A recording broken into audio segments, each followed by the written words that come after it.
እንዲህ እዚህ ላይ ያወራለሁ እንዲያወራለሁ ምናምን የሚል ነገር እንትን አላልኩም፣ ግን የሆነ ነገሮች ላይ እናወራለን። በዛ ላይ ደግሞ ያው ሰሞኑን እንደምታዩ ኧረ በስመ አብ ጌታ ኢየሱስ ወይ እኔ ይሄ ነገር መብራት ጠፋ። ሰሞኑን ቤተክርስቲያን ላይ የተቃጣው ነገር አለ። ዝቋላ አቡነ ገብረ መንፈስ ቅዱስ ገዳም ላይ የተገደሉትን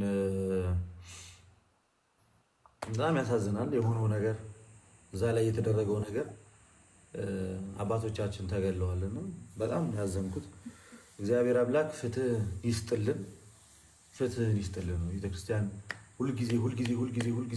ሁልጊዜ በቃ መከራ እንደበዛባት ሁልጊዜ እንደተሳደደች ነው። ሰማዕትነት ነው። በእርግጥ እግዚአብሔር ነፍሳቸውን ይቀበልልን ነው የምንለው። ግን ደግሞ ቤተክርስቲያን እዚህ ነገር ላይ አጥብቃ ብትሰራበት ለምንድን ነው እዛ ቦታ ላይ እንደዚህ ተደጋጋሚ ነገሮች የሚፈጠሩት የሚለው ነገር በእርግጥ ያሳዝናል። እግዚአብሔር አምላክ ነፍሳቸውን በገነት ያኑርልን ነው የምለው። ያረፉትን አባቶቻችን የሰማዕትነትን ድል የተቀናጁትና ኦርቶዶክስ መከራዋ በዛ።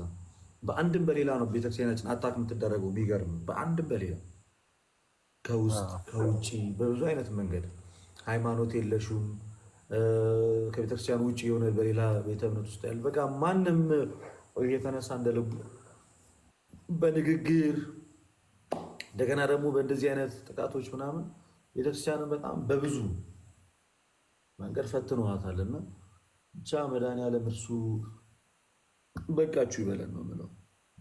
የአባቶቻችን በጣም ያሳዝናል። ጥሩ በቃ ልደቴ፣ እኔም ስራ ለመውጣት እየተዘጋጀው ስለሆነ እታቸውን እየሰማችኋለሁ። በቃ ሰላም ደርሰህ ሰላም ተመለስ። አሜን አሜን። ሰላም እግዚአብሔር ከአንተ ጋር ይሁን። አሜን አሜን። እሺ ኤፊ ታሜ አንድ መዝሙር እንስማ እንግዲህ። ልደትዬ እንዴት ነህ? አለው እግዚአብሔር ይመስገን። አለው ሁሉ ሰላም አለን እግዚአብሔር ይመስገን። ቪዲዮ ለቀናል፣ አካውንታችን ተመቷል። የኔም የተመስገንንም እስኪ ኮፒ ሊንክና ሼር አድርጉልን ቤተሰብ። እውነት ቪዲዮ በጣም በቃ በጣም ከባድ ሆነ። እውነት አልታያል። አንተ እንደዛ ለፍተህ ምናምን አንድ መዝሙር እንስማና አንዳንድ ጉዳዮች ላይ እናወራለን። በጣም ወዶ መዝሙር ልጋብዛችሁ እና መድኃኒቴ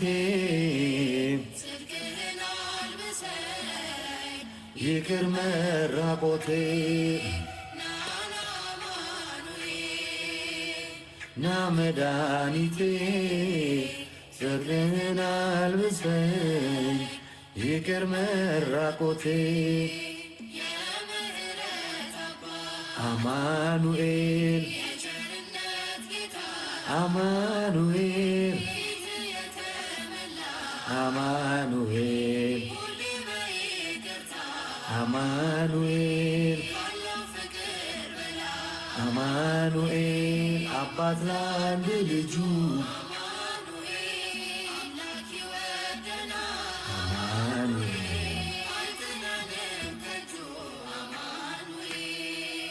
ናና አማኑኤል ና መድኃኒቴ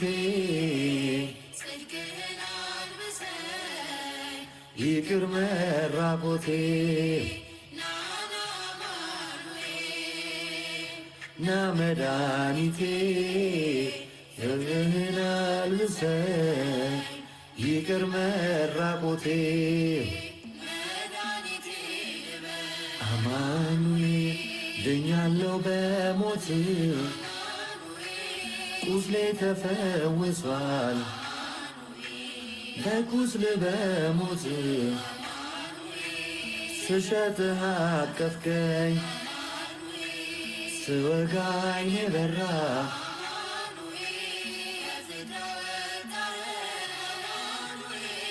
ከዚያ ከመከራ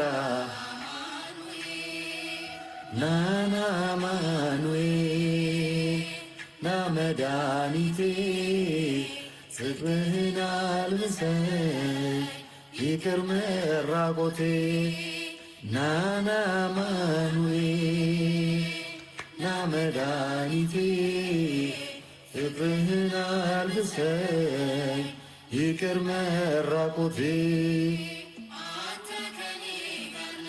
አማኑኤል አማኑኤል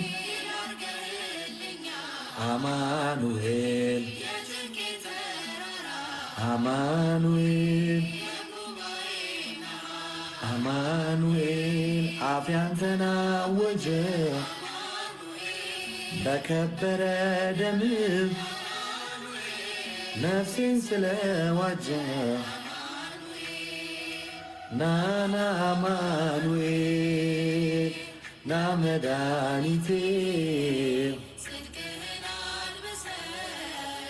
ይቅር መራቆቴ ናና አማኑኤል ና መድኃኒቴ ፍቅርህን አልብሰኝ ይቅር መራቆቴ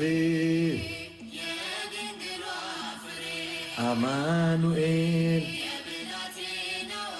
አማኑኤል አማኑኤል አማኑኤል ያሳደገኝ እጅ አትተወኝም አንተ ስለሆንኩኝ ልጅ ናና አማኑኤል ና መድኃኒቴ ይቅር መራቆቴ ና መድኃኒቴ ፍቅርህን አልብሰኝ ይቅር መራቆቴ። ይህም መዝሙር በጣም የምወደው በቃ በስመ አብ ናና አማኑኤል ይብዬ በእውነት በጣም ተወዳጅ ዘማሪ በጣም የሚገርም መዝሙር ነው የለቀቀችልን እና በስመ አብ ፊትህ የተሞላ አማኑኤል ሁሌ በይቅርታ በጣም እኔ ደግሞ የሚመስጠኝ ፓርቴቱ ነው። ስሸጥህ አቀፍከኝ አማኑኤል ስወጋ አይኔ በራ ስሸጥህ አቀፍከኝ ስወጋ አይኔ በራ አንተ ከኔ ጋር ነህ አማኑኤል አዎ ከኔ ጋራ ድል አድርገህልኝ ነው የጭንቄን ተራራ። ከግጥሙ ዜማው መልእክቱ እያንዳንድ ምን ይወጣለታል ይህ መዝሙር ክርስቶስ በሁሉ ነገር በቃ ይለያል። መኩ እንኳን ደህና መጣ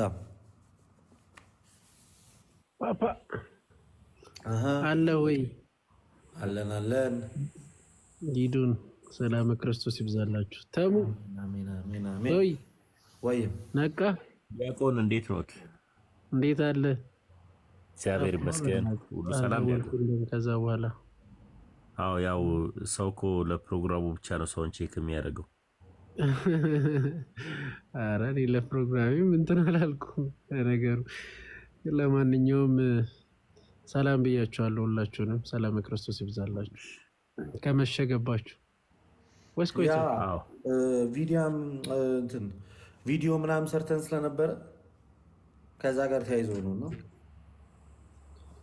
አካውንታችን ደግሞ ስላለ እየመጣ ነው ስለጠፋን እንደዚህ አይነት ጉዳዮች ላይ ከዛ አንጻር ምናምን እስኪ እንግባና እናንቀሳቅሰው ብለን ነው። እና አንዳንድ ጥያቄዎች ካሉ ምንድነው ይህ አካውንት አስገቡኝ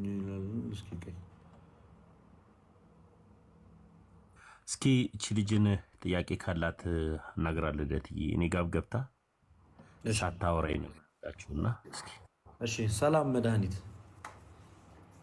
ሰላም ነው አለን። እግዚአብሔር ይመስገን። እሺ ታሙን ፈልጌ ነበረ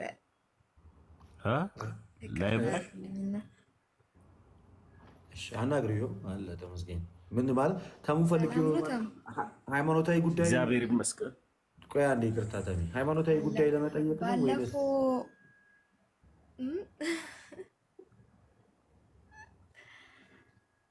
ባለፈው ይሁድ ማታ ማለት ነው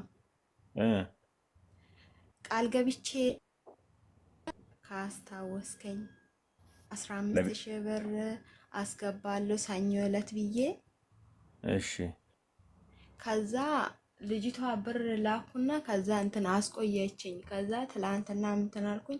ዛሬ ደግሞ ደውላኝ ስም አልሰጠሽኝም አካውንት ብቻ ነው ላክሽልኝ ብላኝ እንትን አለችኝ። ማለት የማስገባውን ስም አልሰጠሽኝም አለችኝ።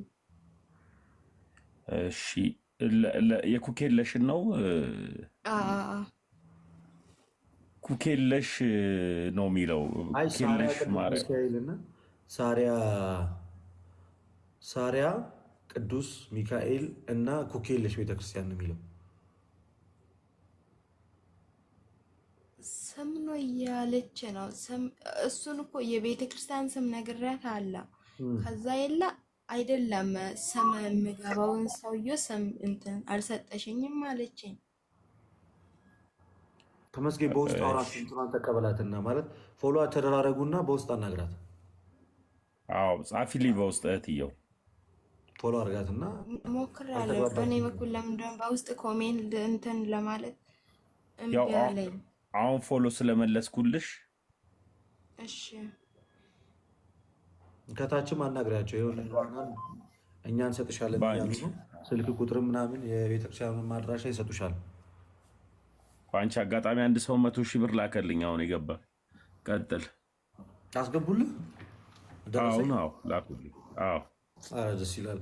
በተለይ ያስገባችሁ ሰዎች ደረሰኝ ብትልኩልን፣ በተለይ የኩኬለሽ ገዳምን ያስገባችሁ ሰዎች ደረሰኝ ላኩልን በተቻላችሁ አቅም። እሺ ካስገባችሁ ለእኔም ለተሜም ለምታገኙት ከታችም አሉ እነ ሳራ እነ ዮሐና እነ ልዩ ምናምን አሉ ከታች ለእነሱም ላኩላቸው።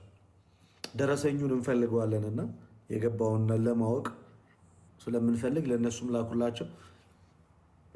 በቃ ላኪልኝ ልዩ ደረሰኝ ከታች ላኩልን እያሏችሁ ነው። ደረሰኝ ላኩላቸውና እኛ ደረሰኙን ከዛ እናሳያለን።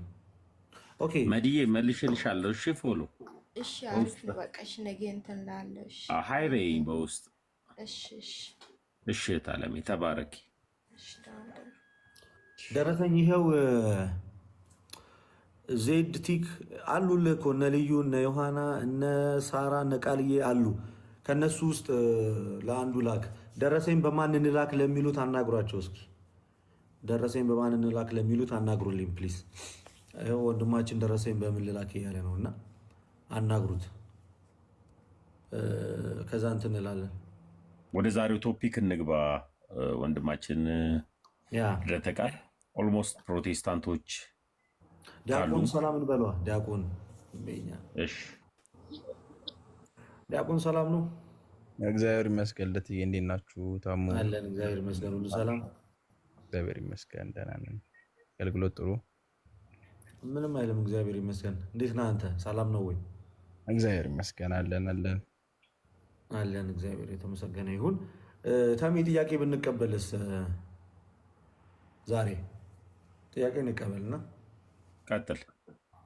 ኦርቶዶክሳውያንም ካሉ ፕሮቴስታንቶችም ካሉ በክርስትና ላይ ጥያቄ ያለው ሰው እየገባ ይጠይቅ። በቤተክርስቲያን ላይ በክርስትና ላይ በጣም በተለይ ጥያቄ ስጠይቁ ብዙ ጊዜ እንደምለው ጥያቄ ስጠይቁ የሆነ አለ አይደለ በጣም ውስጣችሁን እየረበሸ ውስጣችሁን እያስጨነቃችሁ በጣም አለ አይደለ በቃ አለ ሃይማኖታችሁን እንኳን እስክትሸረሽሩ ድረስ የደረሰባችሁ ያለ ጥያቄ ካለ ጠይቁንና ጠይቁን መለስላችኋል። አሁን ላይ እንደምታዩት ሚዲያው በጣም ደስ ይላል፣ ሰፊ ነው። መምህራኖች አሉ፣ አባቶች አሉ። እኛም በምንችለው ለምታነሷቸው ለእያንዳንዱ ነገሮች ጥያቄዎች መልስ ለመስጠት ያቅማችንን እንሞክራለን። ስለዚህ ፕሮቴስታንትም ይሁን ኦርቶዶክሳውያን ጥያቄ ካላችሁ እየመጣችሁ ጠይቁ። ገስት ላይ ያላችሁትን ማለት ነው። ወደ ኦርቶዶክስ መምጣት ፈልጋለሁ የምትለኝ ኤርሚያስ የሚለው ኢንቫይት እያረኩ ነው፣ ኢንቫይት እያረኩ ነው። ናግባ ወደ ኦርቶዶክስ መምጣት ፈልጋለሁ ያልከኝ ማለት ነው። ኢንቫይት እያረኩ ነው። ና ሌሎቻችሁም እንደዚሁ እንቀጥላለን። ከታች ጀምሮ ነው ማስገባው። ያው ሪስ መጀመሪያ የተላከው እሱ ስለሆነ ኦኬ እንቀጥላለን።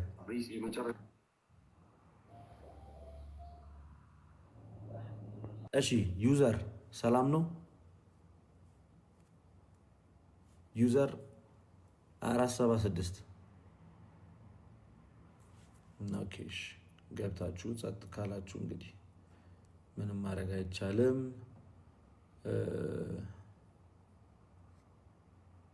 እያስገባው ጠይቃለሁ። ኦኬ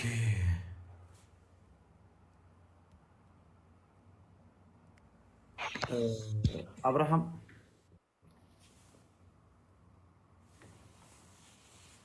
አቤት አቤት፣ ሰላም ነው? አምላክ ይመስገን። ሰላም፣ እንዴት አመሻችሁ? አለን እግዚአብሔር ይመስገን፣ ሁሉ ሰላም፣ ሁሉ ሰላም። ልደት እንዴት ናችሁ? ሰላም ናችሁ? አለው እግዚአብሔር ይመስገን። እንዴት ነህ? አምላክ ይመስገን ደህና ናችሁ? ተሙ ደህና ነህ? ምንድን ነው የሚዩት ነው? ተሙ ሰላም ሰላም፣ እንዴት ነህ? አብርሃምን አወቀው? ልደት አላወኩትም። ማን ነው? አንድ ቀን እንትና ጋር የገባው ልጅ ነው። ዮኒ ማኛና ዮናታን አክሊሉ ኮኪቤ ነበር። እሱ ነው። ጌታን ተቀበል የተባልከው አንተ ነህ? አዎ፣ ጌታን የተቀበለው ልጅ። ጌታን የተቀበልኩት ልጅ አንተ ነህ? ኢየሱስንም ማርያምንም እናመልካታለን ያልከው? በትክክል። እውነቱን ለመናገር ያደረግከው ነገር በጣም ገርሞኛል፣ አስገርሞኛል፣ አዝናንቶኛልም። ግን ሀሳብህ ግን ልክ አይደለም። አናመልካትም እመቤታችን። መቼ ሲሆን ታውቃለህ አይደለ? በትክክል ልደትዬ፣ ተሙዬ፣ እመቤታችን ቅድስት ድንግል ማርያም የአምላክ እናት ነች፣ ቤዛ ነች፣ አማላጅ ነች። ነገር ግን ቅድስት ድንግል ማርያምን የኢትዮጵያ ኦርቶዶክስ አታመልካትም። በሰማዕታት በጻድቃን በአንዳንድ ነገር በእመቤታችን ሲቀልድ ሲያሾፍ፣ ካራቴ የሚባል ታውቃለህ ልደት? ካራቴ ሲያነሳ የዋለው ብዙ ጊዜ እና እሱን ያስቆጣሁ መስሎኝ፣ እሱን ያናደድሁ መስሎኝ በሰዓቱ የቤተ ክርስቲያንን ትምህርት ያልሆነ ነገር እናመልካታለን ብዬ በመናገሬ በጣም ነው የቆጨኝ። በሰዓቱ እሱን ለማናደድ ፈልጌ ነው። በሰዓቱ ስሟ ሲጠራ በጣም ይናደዳሉ፣ በጣም ይበሳጫሉ። እነሱን ያበሳጨሁ መስሎኝ፣ እነሱን ያስቆጣሁ መስሎኝ ክርስቲያኖችን ኦርቶዶክስን በጣም አስከፍቻለሁኝ። የይቅርታ ቪዲዮ ሰርቻለሁኝ ልደት ነው። ኦኬ በጣም ጥሩ ጎበዝ። በቃ እንደዛ ካረክ ግን እድሉን መጠቀም ቢኖርብህ የምናመልከው ክርስቶስን ነው፣ ድንግል ማርያም አማላጃችን ብለህ ምናምን ቢሆን ደግሞ በጣም አሪፍ ነበር። ኤኒዌይስ ይቅርታ ካልክ እሰይ ጥሩ ነው። አላማህን እኛ እንረዳለን። ከሚገርመው ልደት ከዚህ በፊት ከሱ ጋር አልጠፍቶብኝ ከሆነ ስክሪንሾት አለ፣ ተደዋውያለሁ፣ አውርቼዋለሁኝ። ከሚገርመው ነገር 500 ሺህ ብር በአካውንት ይሄ ይገባል ምናምን ነገር ብሎ እያወራኝ አለ። ስክሪንሾት አድርጌዋለሁኝ እና ይህኛው እንዴት እንደወጣ እኔ እንጃ። ነገር ግን አዎ እውነትን ነው። ቅድስት ድንግል ማርያምን ምን ያህል ቦታ በኦርቶዶክስ ዘንድ እንዳለን ማንምና ማንም ጠንቅቆ ያውቃል። ከዚህ በበላይ ግን የእሱን የደም ግፊት ለመጨመር ፈልጌ ነበር ያንን ቃል የተጠቀምኩትኝ እንጂ እኛ ክርስቲያኖች፣ እኛ ኦርቶዶክስ ቅድስት ድንግል ማርያምን አናመልካትም። የምናመልከው አንድ አምላክ ነው። በአብ በወልድ በመንፈስ ቅዱስ ስም አንድ አምላክ አለ፣ አንድ እግዚአብሔር አለ። የእመቤታችን ደግሞ በቅድስት ቤተክርስቲያን ዘንድ የተከበረ ቦታ አላት። ገብርኤልም ንጽሕተ ንጹሐን ብሎ አክብሯታል። እግዚአብሔርም ከሴቶች ሁሉ አንቺ የተባረክሽ ነሽ ብሎ አክብሯታል፣ ቀድሷታል። እናትህን ሳታከብር ልጅን ማክበር የለም ብዬ ለመግለጽ ስሞክር ነው ሚዩት አድርገው ያወረዱኝ እና እውነት ነው። በጣም ጥፋተኛ ነኝ። በጣም አጥፍቻለሁ። ብቻ ዋናው ይቅርታ መጠየቅ ነው። እኔ አስቆኛል። ብቻ ዞሮ ዞሮ ይሁን። ለማንኛውም እግዚአብሔር ይጠብቀ። ተዝናንተናል ባደረግከው ነገር በጣም እኔ ቪዲዮ ሳይመጣልኝ የመጨረሻ ነው። በቃ አንደርስታንድ አድርገናል። ሚሽን አኮምፕሊሽድ ብለናል። ኤኒዌይስ በርታ፣ እግዚአብሔር በርታ፣ በደንብ ተማር። እንዳልከዚያው ከሚገርመው ነገር ፈለገጋም እንደዚህ አንዳንድ ትምህርቶችን መማር እፈልጋለሁ። ከዚህ በፊትም ተሙን አዋርቸዋለሁ። እኔ መማር እፈልጋለሁኝ። የኔ እውቀቴ በእነሱ ደረጃ የመወክል ሰው አይደለሁም። ነገር ግን በደንብ መማር እፈልጋለሁኝ። ቻሌንጅ ማድረግ እፈልጋለሁኝ። ስለ ቤተ ክርስቲያኔ በደንብ ጠንቅቄ ማወቅ እፈልጋለሁኝ። በደንብ እንደዚህ ወደ እንደዚህ አይነት ነገር መምጣት እፈልጋለሁ። እርግጥ ቤተ ክርስቲያን ላይ አንዳንድ ገዳማት ላይ እኔ ያለሁት ባህር ዳር ነው እና በእንደዚህ አጋጣሚው አለኝ፣ አገኛቸዋለሁኝ። በእንደዚህ አይነት ነገር በደንብ ጎበዝ ልጅ መሆን እፈልጋለሁ። ልደት፣ ተሙ ያላችሁ ወንድሞች በደንብ መበርታት እፈልጋለሁኝ። በርታ፣ መማር ነው በቃ የሚጠበቅም። በረምብ ገብቷል። እዚህ እየመጣ ምናምን እያንዳንዱን ነገር እያዳመጥክ እየተመለከትክ ምናምን መቀጠል ነው። ከዛ በኋላ እንግዲህ ክርስትና ጋሽዮባ እንዴት ኖት? ሰላም ብለናል። እየተማርክ መሄድ ነው ያለብህ እያንዳንዱን ነገር በቃ ገብቷል። ምን አልክ ታዲያ? ስብ ሆነ ያልገባው እዮ ያልተመቸውም ሊሆን ወይስ ይችላል። ኔትወርክ ነው? አይቼዋለሁ። ኢንቫይት ስታደርገው ከቻለ ይገባል። እስኪ አንዳንድ ጉዳዮች እናነሳለን። ኤኒዌይስ ዳኒ ምንድን ነበር ያልከኝ? የምን የህይወት ጉዳይ ነው ያልከኝ? ዳኒ ላቭ የሚለው ወንድሜ ልደት እንዴት አመሸህ? ምንድን ነው ያጋጠመህ? ምን አጋጠመህ? አይ የህይወት ጉዳይ ስልህ ከባድ ነገር ሆኖ አይደለም፣ ግን እኔ የሚኖረው አቡዳቢ ነው እና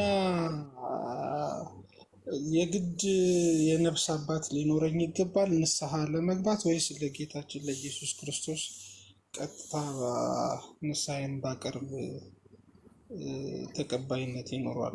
እና አሁን እዚህ የለኝም የነፍስ አባት ኦልሞስት ወደ 8 አቡዳቢ ያለው። ንስሐማ ለመግባት የንስሐ አባት አስፈላጊ ነው፣ ነሰሳሪ ነው።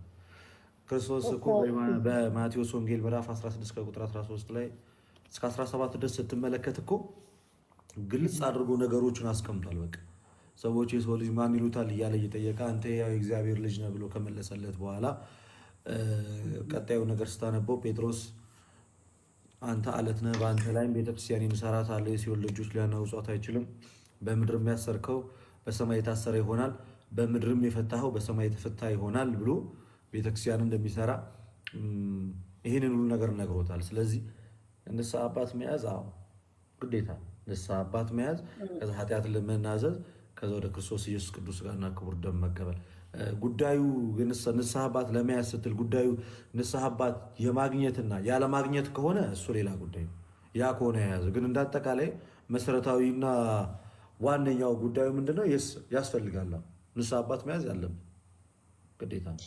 አዎ ለምን መሰለ ልደት ከዚህ በፊት አናግሬ ነበር እና ኢትዮጵያ ንስሐ አባት አላቸው የሚባል ነገር አለና እኔ እናትና አባቴ አላቸው የራሳቸው እና የራሱ ያስፈልጋል፣ የግል ለብቻ ያስፈልገኛል ማለት ነው። አዎ አንተ ትልቅ አይደለ እንዴ? የእናትና አባትን ንስሐ አባት አይደለ የምትጠቀመው? ዞሮ ዞሮ የራስህን ነው የምትይዘው። እኔ ትልቅ ነገር ስለሆነብኝ ነው የህይወት ጉዳይ ብዬ መጣሁት። ለምን ለእኔ መዳን ይሄ ስለሆነ ያስፈልጋል። የራስህ ንስሐ አባት ያስፈልጋል። ከንስሐ አባት ጋር መመካከር ማውራት ይኖርብሃል። አመሰግናለሁ። ኢዮባ ሰላም ብያለሁ። ተሜ ሰሜት ሰላም ብያለሁ። ሁላችሁንም ሰላም ብያለሁ። እግዚአብሔር ከእናንተ ጋር ይሁን። አሚን አሚን አሚን። እሺ ቴንኪዩ። ኢዮባ እንኳን ደህና መጣ። ማን ነው ናቲ? እንኳን ደህና መጣችሁ። እንዴት ናችሁ? ሰላም አለን። ናቲያችን አሰላሙ አለይኩም ያ ጀማ። ወአለይኩም አሰላም ወበረካቱ። ወአለይኩም ሰላም ወራህመቱላሂ ወበረካቱ ነው የሚባለው። ወራህመቱላሂ ወበረካቱ። አለን ወሳለን ኬፈን ጠይበና አረብኛ በዚህ በጣም በቃ የተወሰነ ሄጄ ነበረ አንዳንድ ጉዳዮች ለእንትን ይጠቅመኛል ብዬ የተወሰነ አንብቤ ነበር። ምንድነው ናቲ? ሰላም እንዴት አመሻችሁ? ያለሁበት እሺ፣ ነገ እነግርሃለሁ። እሺ ናታ። ጥያቄ ነበረ። እታችን አስቀድሙኛ ይባላል እኮ አይደል? ቢያር በር ይቅርታ። እሺ ምንድን ነበር ጥያቄሽ? እሺ ማይክሽን አንሺና ኦርቶዶክስ ነሽ ወይ? ምንድነው ጥያቄሽ? ንገሪኝ። እሺ እድሉን ስለሰጣችሁኝ በጣም አመሰግናለሁ። እንዴት አመሻችሁ ሁላችሁም? እግዚአብሔር ይመስገን። አሜን። ጥያቄ እኔ ኦርቶዶክስ እምነት ተከታይ ነኝ። ጥያቄ ምንድን ነው?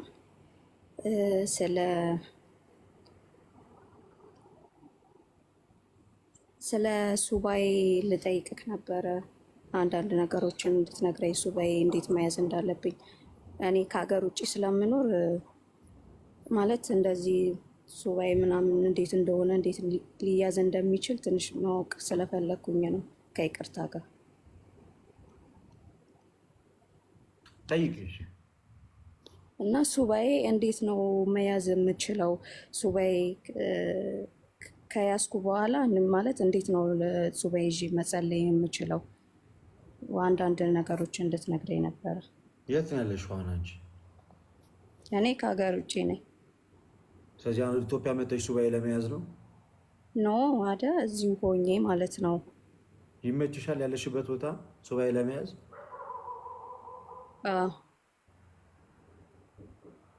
ኦኬ። ሱባኤ መያዝ ማለት የተወሰነ ጊዜ በጸሎት በጾም በስግደት ራስን ከአካባቢ ሰወር አድርጎ ቤተክርስቲያን ከሆነ ቤተክርስቲያን የሱባኤ ቦታ አለ። ገዳም ከሆነ የሆነ ገዳም ሄዶ በጣም ጥቂት ምግብ እየተመገቡ ለስጋ ምቾት ሳይሰጡ ረጅም ሰዓት እና ከሰዎች ጋር ባለማውራት ባለመነጋገር አስቀድሞ ንስሐ መግባት አንደኛ ንስሐ መግባት ይጠይቃል። ንስሐ ገብቶ ከንስሐ አባት ጋር አውርቶ ከካህን ጋር ተነጋግሮ ተመካክሮ ቅኖናውን ይዞ ወስዶ ጨርሶ ከዛ ሱባኤ ሲገባ 3 ቀን አለ፣ 7 ቀን አለ፣ 14 ቀን፣ 21 ቀን እንዲህ እያለ ይቀጥላል። የስጋ ፍላጎቶችን እየገዙ ራስን ከእግዚአብሔር ጋር አገናኝተው በጸሎት በጾም በስግደት የሚቆዩበት ጊዜ ነው ሱባኤ ማለት። ገለል አድርጎ ራስን ከዓለም ጫጫታ ከሁካታ በሁለት ሀሳብ ሱባኤ መግባት አይቻልም። እዛ ጋር የሆነ የምትሰሪው ስራ ኖሮች ካሁን ወደ ስራ ይመለሳለሁ ካሁን እዛ አድርጋለሁ እያሉ ሱባኤ መግባት አይቻልም። ሀሳብን ስብስብ አድርጎ ማለት ነው። ገብቶሻል? ሀሳብን በደንብ ስብስብ አድርጎ ተረጋግቶ የምትጠይቂውን ጥያቄ ካለ በደንብ ትክክለኛ ጥያቄዎችሽን ይዘሽ ሚዩት አድርጊልን አንድ ፌቨና የምትጠይቂው የምታነሻቸው ሀሳቦች ካሉ እነዛን ሀሳቦች በደንብ ይዘሽ አደራጅተሽ ንስሐሽን ገብተሽ ጨርሰሽ ተረጋግተሽ ከእግዚአብሔር ጋር ረጅም ጊዜ ሰጥተሽ የምታወሪበት ነው። በዝግታ በጸጥታ የጸሎት መጽሐፍ አስፈላጊ ነገሮችን ይዘሽ በመግባት ቤተክርስቲያን ከሆነ ወደ ቤት ሱባኤ ቤት ውስጥ እንግዲህ እኔ አላውቅም። ቤት ውስጥ ሱባኤ መግባት ማለት ምን እንደማለት ነው? በቃ ከእግዚአብሔር ጋር በጸሎት ለመገናኘት ራስን መለየት ገብቶሻል? ራስን መለየት ነው። ከዓለም ጫጫታ ከሁካታ ከእያንዳንዱ ነገር ለይቶ ከእግዚአብሔር ጋር ጊዜ ለማሳለፍ ቆርጦ መነሳት ነው። ቤተክርስቲያናችን ሱባኤ 3 ቀን 7 ቀን 14 ቀን 21 ቀን እንዲህ እያለ ይሄዳል። ለዛ ሞር ሱባኤ ለመያዝ የሚያስፈልገውን ነገር ተነጋግረሽ የምትጨርሺው ከንስሐ አባት ጋር ኦኬ። ከንስሐ አባት ጋር ያስፈልጋል። ከካህን ጋር መነጋገር፣ ራስ ለካህን ማስመርመር፣ ከዛ የሚያስፈልጉትን ነገሮች አድርጎ ወደ ንስሐ መሄድ ይቻላል። አገኘሽ? እሺ አሁን ለምሳሌ ማለት ነው እኔ አሁን ሱባኤ ስገባ ኦኬ እንዳልከው ማለት ከዓለም ወይም ሊረብሹኝ ከሚችሉ ነገሮች ርቄ መሆን እንዳለበት እሱ ገብቶኛል። እንደገና ደግሞ ማለት የምጸልየው አሁን ሱባኤ በያዝኩበት ሰዓት ላይ የምፈልገውን ጸሎት ማለት እንዲሆንልኝ የምፈልገውን ነገር ብቻ ነው ያን እዛ ላይ ብቻ ነው ፎከስ አድርጌ መጸለይ የምችለው። ሁሉም ገደብ የለውም። ገደብ የለውም። እንደ ሰው ከአባቱ ጋር ሲያወራ ከእግዚአብሔር ጋር ምን ገደብ አለ? የልብሽን የውስጥሽን በቃ አለ ብትዩን እያንዳንዱ ነገር ትመካከሪበታለሽ። ለቅዱስ ቁርባን እንዲያበቃሽ ሊሆን ይችላል። የተስተካከለ ህይወት እንዲሰጥሽ ሊሆን ይችላል። የስጋ ፈተና የሚያጋጥምሽ ከሆነ ብቻ እኔ አላቅም በህይወትሽ የሚመላለሰውን ወይም ደግሞ የሆነ ይሄ ይጠየቃል ይሄ አይጠየቅም የሚባል ነገር የለም እኮ በክርስትና ውስጥ። አንዳንድ ጊዜ እየተሳሰብን እንጂ ወገን ሁሉንም በቃ ውስጥሽ አለ የምትዩን ከእግዚአብሔር ጋር አወራዋለሁ በቃ ይህን ችግሬን ከአምላኬ ጋር እነጋገርበታል የምትዩን ሁሉንም ነገር ነው ለእግዚአብሔር የሚነገረው። በቃ ከሱ በላይ አባት የለም መቼስ አይደለ? ይሄ ለሱ ይነገራል፣ ይሄ ለሱ አይነገርም። በሱባኤ ይሄ ይጠየቃል፣ ይሄ አይጠየቅ የሚባል ነገር የለም። ግን ከመግባታቸው በፊት መሰረታዊ ነገሮችን አስቡ። ወደ ቅዱስ ቁርባን ለመቅረብ ከስጋ ድካም ለመውጣት ራስን ስለመግዛት ራስን ለማሸነፍ መሞከር በጣም በርካታ ሀሳቦችን እያነሳችሁ አውሩ። አንዳንድ ጊዜ ሱባኤ ተብሎ የሆነ ሱባኤ ገብታል ተብሎ እንዲወራለት ብቻ ወይም ራስን ሱባኤ ገብቻለሁ ለማለት ብቻ የሆነ ሰው ብሎ ይገባል። አላማውን ማወቅ ከእግዚአብሔር እኔ ምን እፈልጋለሁ? በህይወቴ ምን ለውጥ እፈልጋለሁ? ምን ማሻሻል እፈልጋለሁ? ምን እንዲደረግልኝ እፈልጋለሁ? ከእኔ ምን ይጠበቃል? እኚህ ነገሮች ለይቶ አውቆ ከልብ ተጸጽቶ ንስሐ ገብቶ ከንስሐ አባት ጋር ተመካክሮ ነው ወደ ሱባኤ የሚገባው እንጂ ይሄ ይጠየቃል ይሄ አይጠየቅም ተብሎ ተለይቶ የተቀመጠ ነገር የለም። ባጭሩ ኦኬ፣ ግልጽ መሰለኝ አሁን። እሺ፣ አመሰግናለሁ። ተግባባን? በጣም ነው የማመሰግነው። በቃ እሺ፣ በዛ አይነት መንገድ አድርገሽ እንትን ማለት ትችላለሽ። እሺ፣ እታችን አመሰግናለን። ሌላ ጥያቄ የለሽም አይደል? ያለኝ መጠየቅ ከቻልኩኝ እድሉን ከሰጠኝ። እሺ፣ ከመጣሽ አይቀርማ ጠይቂና አውረጂ። እሺ፣ አመሰግናለሁ። አሁን እኛ በቤተ ክርስቲያናችን አስተምህሮ ማለት ነው ቅዱሳን መገልገያ ቅዱሳን እቃዎች የሚባሉ አሉና ንዋየ ቅድሳን ሶሪ እነሱም አሉና ከነኛ ውስጥ ደግሞ አንዱ በተለይ አባቶች የሚገለገሉበት መቁጠሪያ አለ እና አንዳንድ አባቶች የኛ የኦርቶዶክስ አባቶች መቁጠሪያ ምንም የዚህን አክል አገልግሎት የለውም። የገዳም ሰዎች ማለት አሁን ለምሳሌ አጋንንትን እንደዚህ ለማስወጣት ምናምን እንደዚህ አይነት አገልግሎት ላይ ሊውል አይችልም። የገዳም አባቶች በጸሎት ሰዓት ብቻ ነው ያንን ነገር መጠቀም የሚችሉት ብለው ይላሉ እና እዚህ ጋር ትንሽ ግራ የገባኝ ነገር አለና አሁን ለምሳሌ አቡነ ተክለ ሃይማኖት እሳቸው መቁጠሪያ ይዘው ቅዱሳን ስዕላቸው ላይ አለ እና አንዳንድ አባቶች ደግሞ እኔ እንደሰማሁት አባ ገብረ ኪዳንን ትምህርት ስሚ። በዚህ ዙሪያ ይቅርታ አጠር ላድርገው። አባ ገብረ ኪዳን ረጅም ትምህርት ሰጥተዋል በዚህ ዙሪያ ላይ ዩቲዩብ ላይ መቁጠሪያ ማን እንደሚይዝ፣ ለምን እንደሚያዝ፣ እንዴት መያዝ እንዳለበት ይህን ነገር አያይዞ አባ ገብረ ኪዳን በጣም ግልጽ ለብዙ ሰው የሚጠቅም መልስ ሰጥተውበታል። ማን ነው የሚይዘው መቁጠሪያ? ማንስ ዝም ብሎ ከመሬት ተነስቶ መያዝ ይችላል? ለምንስ አገልግሎት ይውላል? እነማንስ ይጠቀሙበታል? የሚሉትን ነገሮች አባ ገብረ ኪዳን ሰፊ ትምህርት ሰጥተዋል። ኤኒዌይስ መቁጠሪያ በቤተክርስቲያናችን መነኮሳት ነው የሚጠቀሙበት። መነኮሳት ናቸው የሚጠቀሙበት ራሳቸውን እና ምሳሌ ያለው እጅ ላይ የሚደረገው ውስጣቸው የሚያስሩት አንገታቸው ላይ የሚያደርጉት እያንዳንዱ ነገር ሁሉ ምሳሌ ያለው እና እንዲህ የሆነ ሰፋ ያለ ነገር የምትፈልጊ ከሆነ በሱ ዙሪያ ዩቲዩብ ላይ ስለ መቁጠሪያ ያስተማሩትን የአባ ገብረ ኪዳንን ትምህርት ሰርች ብታደርጊው በቂ እና ከበቂ በላይ መልስ ታገኝበታለሽ። እኔ በጣም አመሰግናለሁ። እሺ፣ ብዙ እንትን የማያስጨንቅ ነገር ምናምን ያስጨንቃቸው እናንተ ከእናንተ የሚጠበቀው ነገር ላይ ብቻ ፎከስ አድርጉ። መቁጠሪያ ማን ይይዛል ላይዝም ይህን ያህል እናንተን የሚያስጨንቅ ጉዳይ አይደለም። ምክንያቱም እኛ መቁጠሪያ አንገታችን ላይ ማህተም አለ፣ በቃ አለቀ። ከዛ ውጭ ጸሎት ማድረግ ምናምን ነው እንጂ እንትና ይይዛል እንትና አይዝም እንደዚህ አያሳስባችሁ። በጣም ዋና ዋና ጉዳዮች ላይ ትኩረት አድርጉ። በመዳን ጉዳዮች ላይ ማያስቀድስ ከሆነ ለማስቀደስ፣ ማይጾም ከሆነ እንዲጾም፣ ማይጸልይ ከሆነ እንዲጸልይ፣ ፈተናዎች ምናምን ውጣ ውረዶች እነዛ ነገር ላይ ፎከስ አድርጉ። ያን ያህል ክርስትናችሁ ላይ ጭንቀት የማይሆን ነገር ላይ አትጨነቁ። ለማንኛውም ግን ቤተክርስቲያን ለሁሉም ነገር መልስ ስላላት የአባ ገብረ ኪዳንን ትምህርት እንድታዳምጪ ይጋብዛለሁ። እሱን አድርጊ። እግዚአብሔር ይጠብቅሽ። ሌላ ጥያቄ የለሽም አይደለ?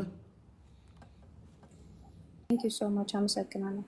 እሺ ሰላም ነሽ? የአባ ገብረ ኪዳን ትምህርታቸውን ታውቁታላችሁ፣ እንዴት የጸዳ ትምህርት እንደሆነ በጣም ደስ የሚል ማብራሪያው ራሱ በጣም ደስ ይላል። እሺ ፌቨን ነው አይደለ የሚለው? እሺ ጥያቄ ያለሽ አቅርቢ። እግዚአብሔር ይመስገን ስላገኘሁ ደስ ብሎኛል። እኔ ማለትም አረብ ሀገር ነው ያለሁት። ተቀበል ጥያቄ እዮብ አለ መልስልሻል። እሱ ደግሞ አሁን እድሉን ለእነሱ ልስጥ። እሺ እዮብ ደህና ነህ? ህይወት ማለትም በጣም ከብዶኛል። ምን እንደሆነ ታውቃለህ? ጸሎት ላደርግ ስል ጸሎት እጀምራለሁ፣ ጸሎት እተዋለሁ እና በህይወቴ በጣም ደስተኛ አይደለሁም። በጣም ፈተና፣ ጭንቀት ነው ያለብኝ። ያው ማለትም ጓደኛ አለኝ። ጓደኛዬንም በቃ በውሸት የሆነ ነገር ነው። በጣም እምነት የሚያስተምረኝ ውሸት አይደለም፣ ግን እሱን ላለማጣት ብዬ የሆነ ዲፕሬሽን ውስጥ ገብቻለሁ፣ ዋሽቻለሁ እና በዛም ጭንቀት በጣም እየተጨነቅኩ ነው እና ተዋለሁ። ይሰማ ንስሐ አባት አለሽ? ንስሐ አባት እዚህ ጠይቄ ነበረ። ኢትዮጵያ ነው ያለኝ ንስሐ አባት እና እሳቸውን ደግሞ አላገኛቸውም እና እሳቸው መጀመሪያ ሸኝና ነው እዚህ የምንቀበልሽ አሉኝ። የት ነው የምትኖሪው? ኳታር። እንደዚህ አይነት ርዕሰ ጉዳዮች እዮባ ከንስሐ አባት ጋር ቢወራ ይሻል እንደኔ እንደ ሀሳብ። ለማንኛውም ግን እስኪ ማለትም ጸሎት ለማድረግ እንዴት ነው የምበረታው? ማለትም ወንድሞቼ እሱ ላይ ልንመክርሽ እንችላለን። በጣም ተቸግሬያለሁ። አንዴ አዳምጪኝ፣ ተረጋጊ። ስለሰራሻቸው ስለ ስጋ ድካሞች ምናምን ነገር እንዳትነግሪ ይለኛል። ጓደኛዬ ላይ ወሽቼበታለሁ፣ እንዲያደርጊያለሁ፣ እንደዚህ። እሱን ከንስሐ አባትሽ ጋር ትመካከሪያለሽ። እሺ ይሄን ከንስሐ አባትሽ ጋር። እኛ ግን ጸሎት እንዴት ላደርግ አግዙኝ ምናምን ከሆነ እዛ ላይ ሀሳብ እንሰጥሻለን። ከዛ ውጭ ግን ለካህን የሚነገረውን ሚስጥር ለእኛ እንዳትነግሪን እሺ። እዚህ አይ አልናገርም። ያው ማለትም ዲፕሬሽኑ የመጣበትን ምክንያት ለማወቅ ነው እንጂ እሱን አትንገሪን። በዋነኝነት በቃ የምትነግሪን እንዴት ጸሎት ላደርግ፣ ጸሎት ማድረግ አልቻልኩም፣ ጸሎት ጀምሬ ያቋርጣለሁ፣ እኝን ነገሮች አንሻቸው። እዛ እሱ ላይ እናወራለን። እሱን ከብዶኛል። ተናገሪ አሁን በዚህ ዙሪያ ላይ በዚህ ዙሪያ ላይ ጸሎት እንደዚህ ማለትም ሃይማኖታዊ ነገር ነው የምከታተለው። እንትን የምለው ኢቭን ሙዚቃም ብዙም አላዳምጥም፣ መዝሙሮች ምናምን ነው። ግን ያን ጸሎት እጀምርና ተዋለው። በቃ በዛ መቀጠል አልቻልኩም። የሆነ ነገር በጣም ማለትም ድክመቶቼ እየታዩኝ እንዴት አድርጌስ ልጸልይ እላለሁ። እንደዚህ አይነት ነገር አድርጌስ ፊቱ እንዴት ልቁም የሚል ነገር አለ። ያ ነገር ነው በጸሎት የማይፈታ ነገር እንደሌላ አውቃለሁ፣ ግን ያን አቅም አጣው። እንዴት አድርጌ ጸሎት ላድርግ? ያው ብዙዎች እናንተንም እከታተላለሁ፣ ትምህርታችሁንም ሁሉንም ነገር እሰማለሁ፣ ግን በጣም ብርታት አጣው። ያንን እስቲ ያግዙኝ፣ እንዴት አድርጌ ማስኬድ እንዳለብኝ እንድትመክረኝ ነው።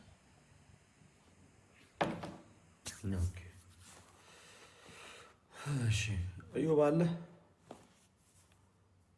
ይህ ሰውዬ ተኝቷል።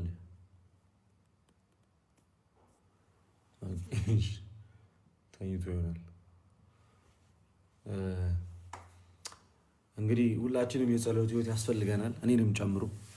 ጸሎት ሁላችንም እንፈተናለን። በዚህ ጉዳይ ጸሎት ጀምሮ በማቋረጥ በሚለው ጉዳይ ሁላችንም እንፈተናለን። ሁላችንም እኔ የምናገረው ንግግር አሁን ለእኔም ጭምር ነው፣ ለአንቺ ብቻ ሳይሆን ለራሴም ለሁላችንም ነው የምናገረው። እና ጸሎት ትልቁ ቁም ነገር ጸሎት ብለን ስናስብ ልቦናችን ማሰብ ያለበት ነገር ከአባታችን ከእግዚአብሔር ጋር የምንነጋገርበት መንገድ እንደሆነ ራሳችንን ማሳመን ይጠበቅብናል። ከአባት ጋር ሳይወራ አይዋልም አይታደርም። ልክ አሁን በዛ ልክ ጭንቅላታችንን ብናሳምነው ማለት ነው።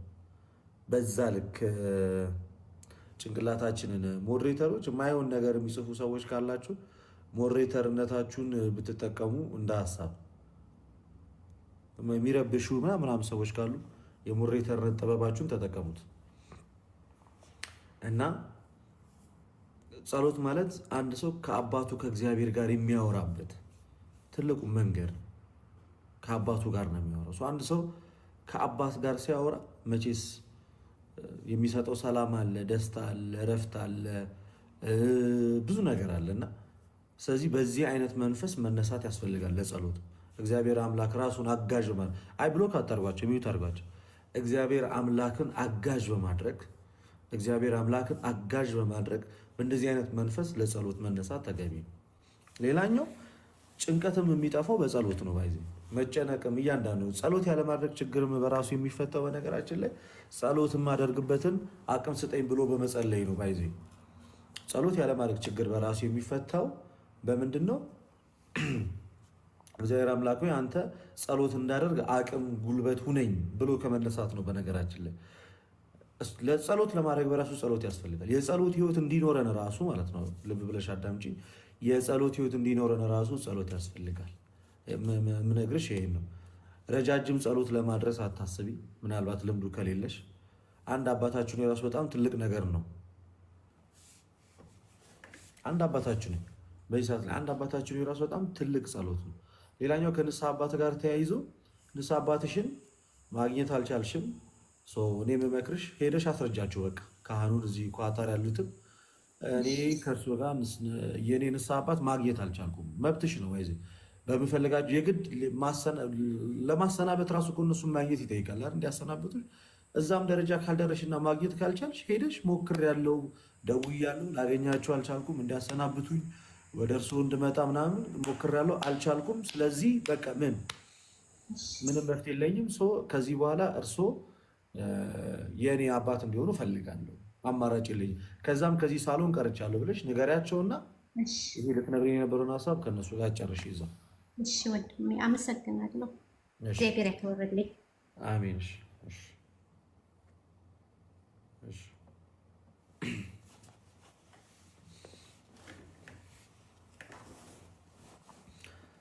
ያቡ ወይ ልደት ሰላም ዋላችሁ? አለን እግዚአብሔር ይመስገን፣ ሁሉ ሰላም። እንዴት ናችሁ? አለን እግዚአብሔር ይመስገን። እንዴት ነህ? እግዚአብሔር ይመስገን አለን። እሺ ልደት ዛሬ የሆነ አሳይመንት ነገር ተሰጥቶ ነበር ማለት ነው። አሳይመንት አንሰራም። አሳይመንት ራስህ ነው የምትሰራው። ልሰራልኝ እኮ እንድሰራልኝ አይደለም። እሺ አባቶችን ጠይቃችሁ ስሩ ነበር የተባልነው። እሺ እዛ እታች ወደ እንትን ልኳንዷ ሰዋስው ብርሃነ አቡዬን አወቅከው? አላወቅሁትም።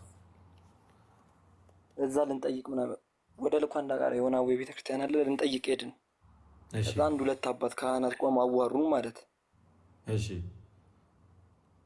ከዛ ለመናገር እንትኑን አላ የጠየቅናቸውን ጥያቄ ለመናገር ፈቃደኛ አልሆኑም። ከዛ የሆኑ አባት ጠቁሙና እሳቸው ጋር ደግሞ ስንሄድ በሩን ዘጉብን ጭራሽ። እሺ እና አሳይመንቱ ደግሞ ግዴታ ነገ መግባት ስላለበት ጠይቃችሁ ነው ያለን። ማንን እንጠይቅሽ?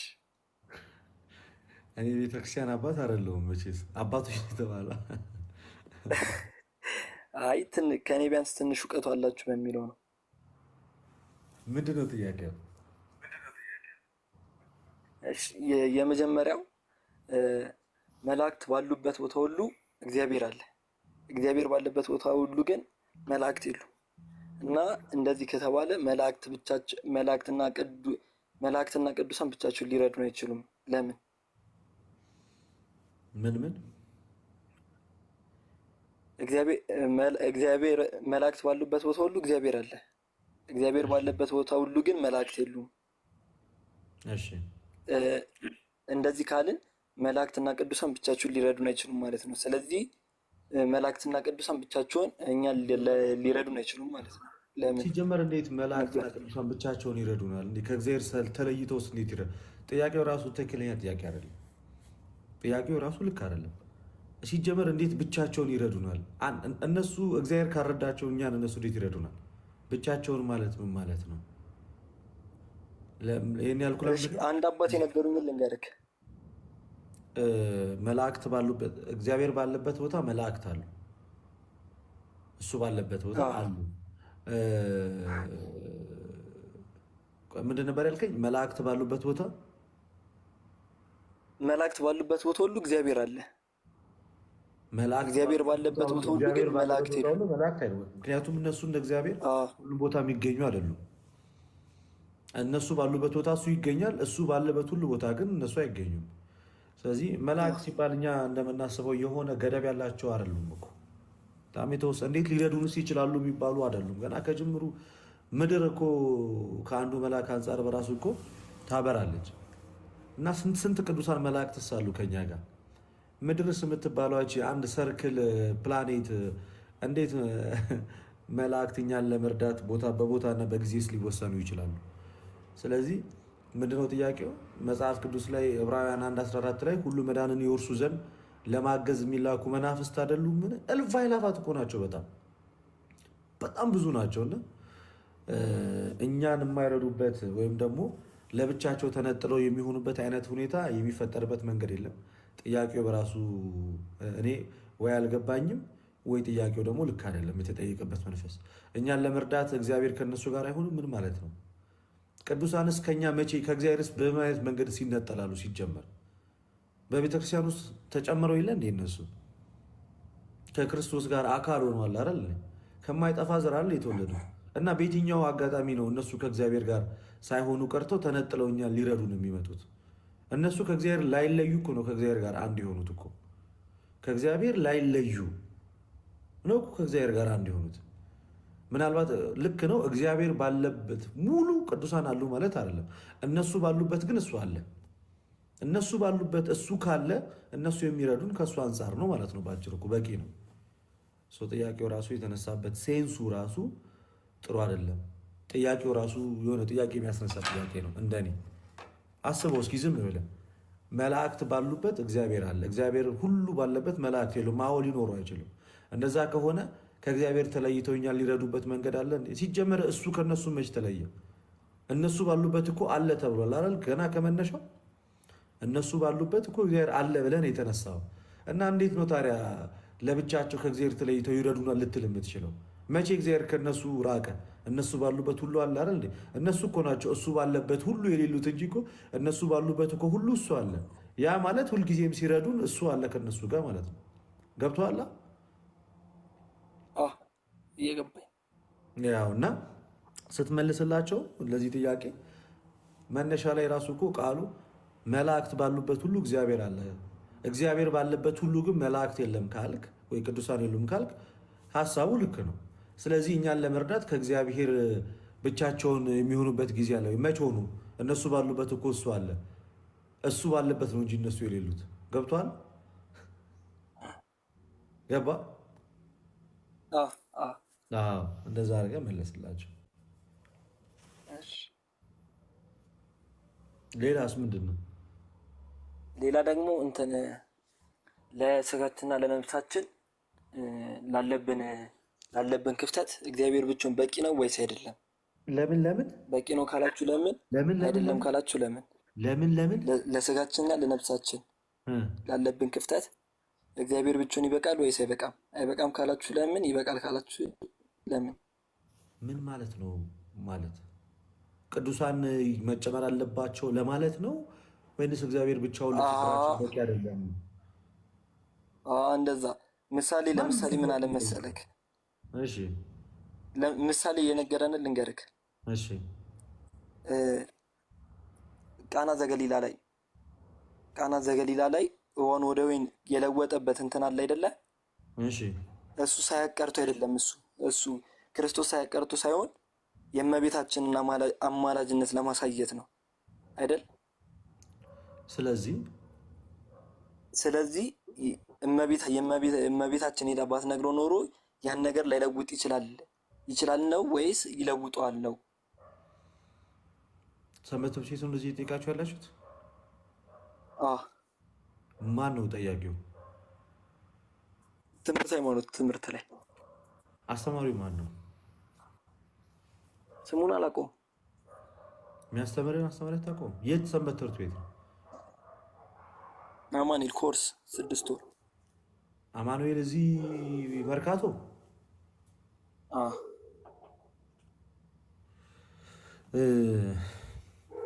ለምን እንደጠየቃችሁ እንደዚህ አይነት ጥያቄ ባላቅም ጥያቄው ለምን አላማስ እንደተጠየቀ ባይገባኝም ጥያቄው ራሱ ጥያቄ የሚያስነሳ ኦርቶዶክሳዊ ለዛ ያለው ጥያቄ አይደለም። አንድ እንዴት እየተማማራችሁ እንደመጣችሁ አላቅም። እውነቱን ለመናገር ግን ጥያቄው ኦርቶዶክሳዊ ለዛ ያለው ጥያቄ አይደለም። የሆነ አንድ ፕሮቴስታንት የሚጠይቁ አይነት ጥያቄ ይመስላል። ጥያቄው እግዚአብሔር ብቻውን በቂ ነው ወይ የእኛን የነፍስና የስጋ ችግር ለመሙላት? እንዴትስ እንደዛ ተብሎ እንዴትስ እግዚአብሔር ጥያቄ ውስጥ ይገባል በራሱ በዚህ ልክ? እግዚአብሔርስ ቅዱሳንን ወደኛ ህይወት ያመጣቸው እሱ ማያደርገው ነገር ኖሮ ነው? ጎሎ ነው? ጎሎ ነው? እነሱን ከመፍጠሩ በፊት እግዚአብሔር በባህሪው የነበረ አምላክ አይደል? ሰማይና ምድርን ማን አገዞት ፈጠረ? ማን አገዘው? ማን ረዳው? እንጨት አንሳልኝ ውሃ ቀዳልኝ ብሎ የጠየቀው ሰው ነበር እግዚአብሔር? ፍጥረታትን ሲፈጥር ከማን ጋር ተማከረ? ብቻውን አይደል? ብቻውን አይደል ሰማይን የዘረጋው? ብቻውን አይደል ምድርን ሲያጸና? ማንን አግዘኝ ብሏል? የማንም እርዳታ እኮ አያስፈልገውም እግዚአብሔር። የማንም ጥገኛ አይደለም እኮ። እኛ እሱ ላይ ጥገኞች ነን እንጂ እሱ እኛ ላይ ጥገኛ አይደለም። ለምሳሌ ባህር አሳ ኖረም አልኖረም ይኖራል። አሳው ግን የግድ ባህሩ ከሌለ መኖር አይችልም። እግዚአብሔር እንደ ባህሩ አድርገ ምሳሌ የሚያዝ ነው። እኛ ኖርንም አልኖርንም እሱ ይኖራል። አሳው ግን የግድ ያ ባህር ያስፈልገዋል። ነሰሰርሊ እግዚአብሔር የእኛን ችግር ለመሙላት ቅዱሳንን ማስገባት አለበት የሚል ትምህርት የለም በቤተክርስቲያናችን። ሲጀመር የቅዱሳን ምልጃና ጸሎት የእግዚአብሔርን ክፍተት ለመሙላት ነው። የእኛን ክፍተት ለመሙላት እግዚአብሔር በቂ ከበቂ በላይ ነው። ታዲያ ለምንድን ነው ቅዱሳን በህይወታችን የሚገቡት? ክርስቲያናዊ ህይወት ነው። አንድ ላይ ህብረቱ አስፈላጊ ነው። በጸሎት መተጋገዙ እና ታዲያ አንድ መሆናችን ህብረት እንዳለን አንድ እረኛ እኛ ብዙዎች መንጋዎች ስንሆን አንድ መሆናችን በምንድን ነው የምናውቀው? አንዱ ለአንዱ ካላዘነ፣ አንዱ ለአንዱ በጸሎት ካረዳ፣ ካላበረታው፣ ካላገዘው በክርስቶስ ኢየሱስ አንድ መሆናችን ምን ምሳሌነቱ ምንድን ነው? ስለዚህ እግዚአብሔር እንዲህ ተብሎ ራሱ መጠየቁ ራሱ የእግዚአብሔርን ሉዓላዊነት ጥያቄ ውስጥ የሚከት ጥያቄ ነው። ራሱ ጥያቄው ራሱ ምን ማለት ነው? እግዚአብሔር የኔና ያንተን የነፍስና የስጋን ክፍተት ለመሙላት በቂ አይደለም ወይ ነው ብሎ ነው የሚጀመረው በራሱ። እንዴትስ እንዲህ ተብሎ ይጠየቃል? ነው በፍጹም በፍጹም በፍጹም በፍጹም ጥያቄ ውስጥ የሚገባ ነገር አይደለም። ነው የእኛን የትኛውንም አይነት ጥያቄ ለመሙላት የእኛን ነፍስ ለማዳን የእኛን የትኛውንም ነገር ለማድረግ እግዚአብሔር በቂም ከበቂም በላይ ነው። ታዲያ ለምንድነው ቅዱሳን ያስፈልጉት? ያ ክርስቲያናዊ ህይወት ስለሆነ ከእግዚአብሔር ጎሎ ሳይሆን እነሱ የሚያደርጉት እግዚአብሔር ወዶ ፈቅዶ የመሰረተው ህብረት ነው ክርስትና። በዛ ህብረት ውስጥ መረዳዳታችን ደግሞ አንዳችን በአንዳችን በክርስቶስ ኢየሱስ አንድ መሆናችን የምናሳይበት መሰረታዊና ጠንካራ ቼን ነው። ያን ደግሞ እንድታደርግ ያደረጋት ቤተክርስቲያን ናት። ስለዚህ ቤተክርስቲያን መኖሯና ምልክቷ የመጀመሪያ ክርስቲያኖች በህብረት መያዟ ነው እና አንዱ ለአንዱ የሚያደርገው ጸሎት ያ የቤተክርስቲያን ህብረትን የሚያሳይ ነው። ከዛ አንጻር እንመለከተዋለን እንጂ እኔ ስቸገር ድንግል ማርያም እባክሽ ብዬ ወደ መቤቴ ስጸልይ እግዚአብሔር አያደርገውም ብዬ እኮ አይደለም። እነሱም ሲጀመር ቅዱሳኑ በራሱ እኮ በራሳቸው ነው እንደሚያደርጉልህ ገና ሲጀመር እግዚአብሔር ሳይችል ቀርቶ እኛ ለቅዱሳን እናገርና ቅዱሳን ያደርጋሉ ነው አይደለም። እኛ ራሱ ምን ጠይቅ በእነሱ በኩል ምን ጠይቀው ጥያቄ በራሱ እኮ የሚሄደው እኮ ወደ ራሱ ወደ እግዚአብሔር ነው። ገብቶሃል? የሚሄደው ራሱ ወደ እሱ ነው። በቅዱሳንም በኩል የሚሰራው ጌታ ነው። ራሱ በራሱ የሚያደርገው ራሱ ጌታ ነው። ይህን ነገር አንደርስታንድ ልናደርገው ይገባል። አገኘኸኝ? ስለዚህ መልስ መሆን ያለበት ምንድን ነው? እግዚአብሔር ኩዌስችን የሚደረግ አምላክ አይደለም። አዎ የእኔን የነፍስና የስጋን ጥያቄ ለመመለስ በቂም ከበቂም በላይ ለምን ቅዱሳን አስፈለጉ? በቅዱሳንም በኩል የሚሰራው ራሱ እግዚአብሔር ነው ብለን መልስ። እሺ ልደት ያመሰግናለሁ። እግዚአብሔር ያክብርልኝ። አሜን። እሺ ኦኬ።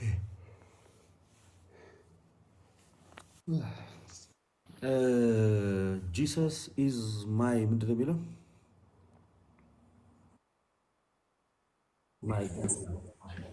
ሰላም እንዴት ነሽ? እግዚአብሔር ይመስገን አለን። እግዚአብሔር ይመስገን አለው። እግዚአብሔር ይመስገን። እሺ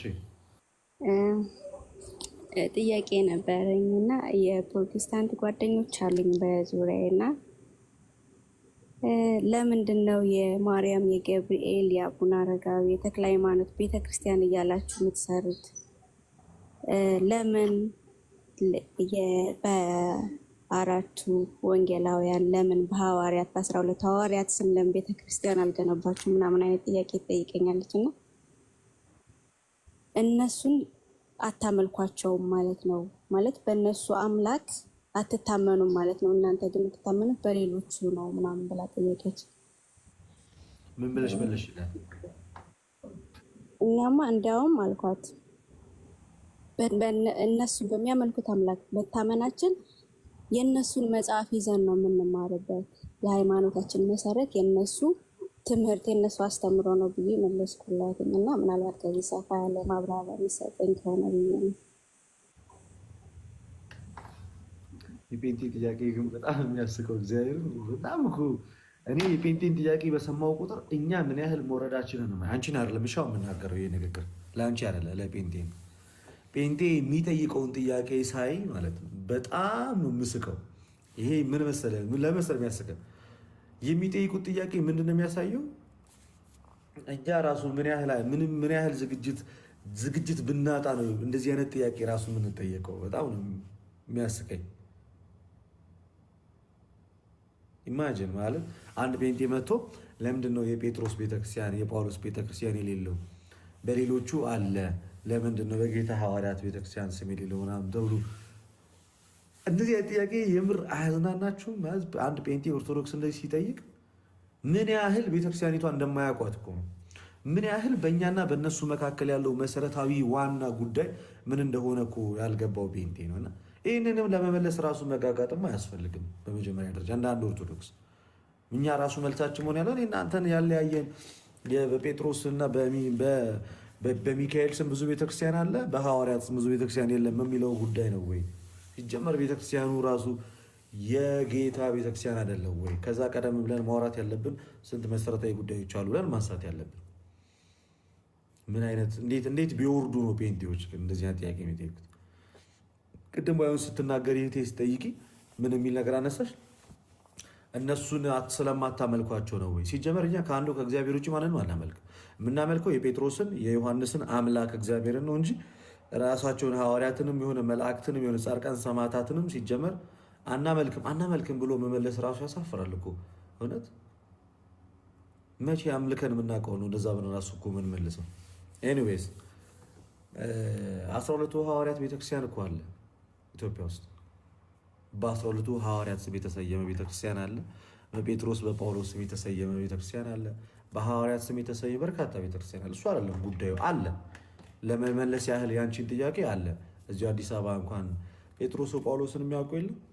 አዲስ አበባ ላይ እንኳን ወደ ጎንደር አካባቢ በ12ቱ ሐዋርያት ስም የተሰየመ ቤተክርስቲያን የለም። አለ ብዙ ቦታ። ይህ እንግዲህ የዞርን ሊስቱ ላይ ኖረን ይችላል። አሁን እህቴ አንቺ ኢትዮጵያ ውስጥ ያሉት ሁሉ ቤተክርስቲያን ታውቂያቸዋለሽ? አታውቂያቸው ግን አለ። እኔ ያየኋቸው አሉ፣ የማውቃቸው አሉ። በሐዋርያት ስም የተሰየሙ አብያተ ክርስቲያናት አሉ፣ ብዙ አለ። ሲጀመር መጽሐፍ ቅዱስ ውስጥ ራሱ በእነሱ ስም አይደል ያለው? የጴጥሮስ መልእክት እየተባለ በሚካኤል ስም አለ። ለምሳሌ በገብርኤል ስም የገብርኤል መልእክት የዑራኤል መልእክት የተባለ የለም። ያ ማለት መላእክት አያስፈልጉም ለማለት ነው አይደለም። እንዴት የተሸዋረሩ ሰዎች ስለሆኑ ነው እንጂ። እሺ አመሰግናለሁ። አይ እኔማ እያየችኝ የተከታተለችኝ ስለሆነ ታየዋለች። ይህን መልስ ደህና ጥያቄ ጠይቂን። እኔና አንቺን ያለያየን ይሄ አይደለም። እኔና አንቺን ያለያየን ማርቆስ፣ ይኸው 6 ኪሎ ማርቆስ። ቴንኪዩ ጉቤ። የሐዋርያው ቅዱስ ማርቆስ ቤተክርስቲያን አለ ለምሳሌ 6 ኪሎ። እኔና አንቺን ያለያየን በጴጥሮስ ስምና በጳውሎስ ስም ቤተክርስቲያን አልተሰየመም። በሚካኤልና በገብርኤል ነው የሚል አይደለም። በክርስቶስ ኢየሱስ የማዳን ስራ በራሷ በጌታ ሲጀመር የሚካኤልስ ቤተክርስቲያንስ ማን ያደረገው? በሚካኤል ስም ተሰየመ እንጂ ቤተክርስቲያኑ እኮ የጌታ ቤተክርስቲያን ነው። በሚካኤል ስም ተሰየመ እንጂ የዛች ቤተክርስቲያን ባለቤት እኮ ራሱ ጌታ እኮ ነው። ሲጀመር ቤተክርስቲያን የመላእክትም የጻድቃንም የሰማዕታትም አይደለችም፣ የክርስቶስ ናት። ምንድን ያለው ጌታ?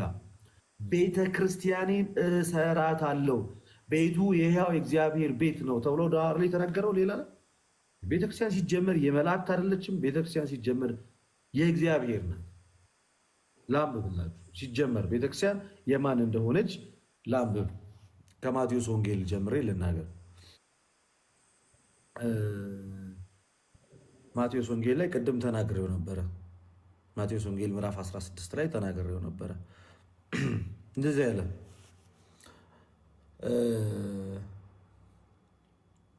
ቁጥር 18 ላይ እኔ እምልሃለሁ አንተ ጴጥሮስ ነህ፣ በዚች አለት ላይ ቤተ ክርስቲያኔን እሰራለሁ፣ የገሃነም ደጆችም አይችሏትም። ስለዚህ ቤተ ክርስቲያን የክርስቶስ ናት እንጂ የመላእክት የጻድቃን የሰማዕታት አይደለች። በእነሱ ስም ይሰየማል። ለምሳሌ ወንጌሉ የዮሐንስ የማቴዎስ እየተባለ ቢሰየምም ግን የቃሉ ባለቤት ግን ራሱ እግዚአብሔር ነው። የእግዚአብሔር ነው ቃሉ፣ ባለቤቱ የእግዚአብሔር ነው። በባለቤትነት ደረጃ ቤተክርስቲያን ባለቤትነቷ የእግዚአብሔር ናት። ለምሳሌ እንዲህ ይላል ሐዋርያት ሥራ ምዕራፍ 20 ከቁጥር 28 ላይ እንመልከት ምን እንደሚል። 28 ላይ እንደዚህ ይላል፣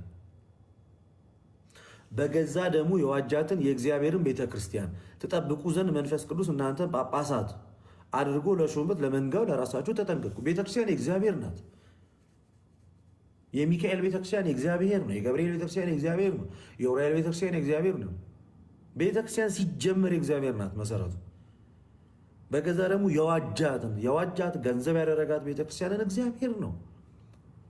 እዚህ እንዲህ ጥያቄ ሲጠይቁን በራሱ እኛ ለነሱ የተንሸዋረረ ጥያቄ በጣም ለወረደል እንደዚህ በጣም ተራ ለሆነ ጥያቄ እኛ ራሱ መጨነቅ አይጠበቅብንም። ግን ቤተክርስቲያን አልኳችሁ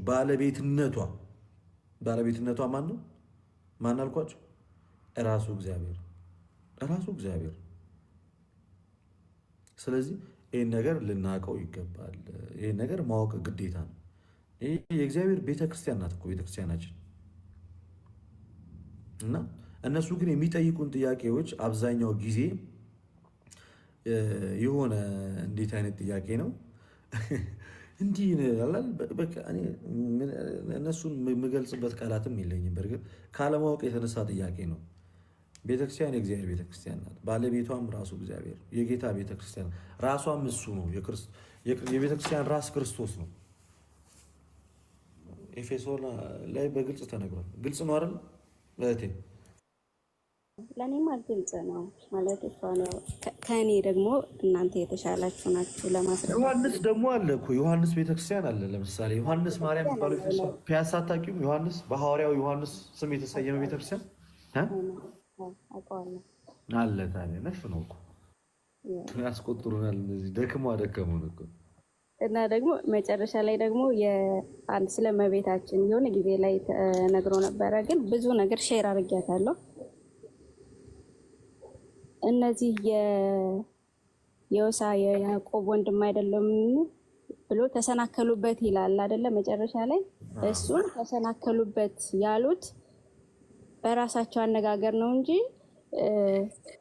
እንዴት ነበር ያለችው? ተሰናከሉበት የሚለው በመውለዷ ብቻ አይደለም፣ ትክክለኛ ነው። መውለዷን ትክክል ነው። የዮሳ የያዕቆብ የስምዖን እናት ናት። ተሰናከሉበት ያለው በእንትኑ አይደለም ብላ መለሰችልኝ። ይችላል ትንሽ ወዘው ይልባል። አይታችሁ